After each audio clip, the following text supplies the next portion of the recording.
When I was 10 years old, I attended an exhibition opening at the Wadsworth Atheneum. In Hartford, Connecticut, it is the oldest public art museum in America, a treasure house of great art ranging from 17th century American furniture to a Caravaggio to major works by Picasso, Miro, and other modernists that were acquired when the paint was still fresh. My presence in the large gallery at ground level was obligatory. My mother had won a prize in the annual show of the Connecticut Watercolor Society. After a few minutes which seemed interminable, I needed to escape. Shorter than the crowd of grown-ups who were babbling away while looking at mostly tame and academic watercolors, I detested the mushy, crustless tea sandwiches. I longed for crunch and texture and action. I saw the curved white staircase that leads to the Atheneum's permanent collection and asked my father if I could skedaddle. 15 minutes later, I ran down, grabbed my father by the arm, and said, "Daddy, there's something upstairs I like as much as I like mountaintops and skiing. You have to come up." He did, and I led him to my find.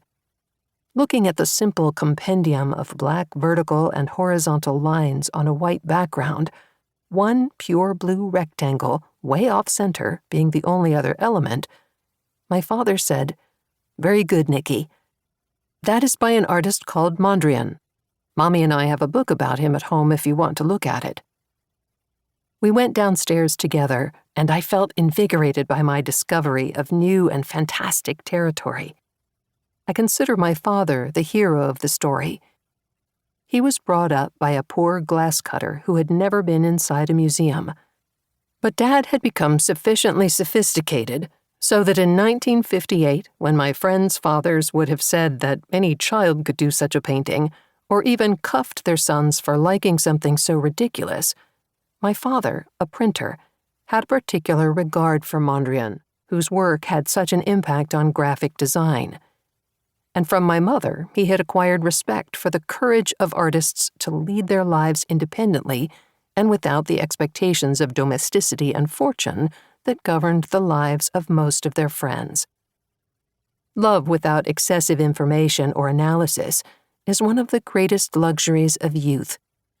My profound sense of well-being in front of a painting by an abstract artist whose name or history meant nothing to me is the genesis of this book.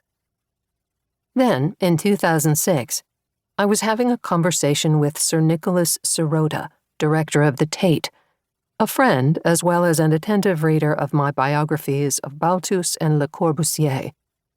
I asked him who remained among the modern masters about whom no biography had been written. He named Leger and Mondrian. I liked Leger's work a lot, but Mondrian's name was magic to hear. Over half a century later, after that initial thrill thanks to composition number 4, White Blue, I decided it would be wonderful to understand why a painting by Mondrian can alter one's existence and intoxicate its viewer. To comprehend why the artist's work has its impact and to know more about the man who developed this unique art are the goals of this book. Having known people who were first-hand acquaintances of Mondrian, and having had access to copious information about the painter, I also feel a strong obligation to correct the errors that have already come to create his myth. Beyond that, with the excitement of seeing grandchildren start their lifetimes as I approach the end of my own, I want for them what I desire for everyone: the chance to savor the rich fortune of earthly existence as long as one has freedom and health and life's necessities. This is Mondrian's salient meaning for the world. Let beauty get inside you. Exult in sheer joy. Take risks. Do it your own way in order to taste the wonder of seeing. Understanding is secondary to emotion. Know that blue and white and rhythm are miracles.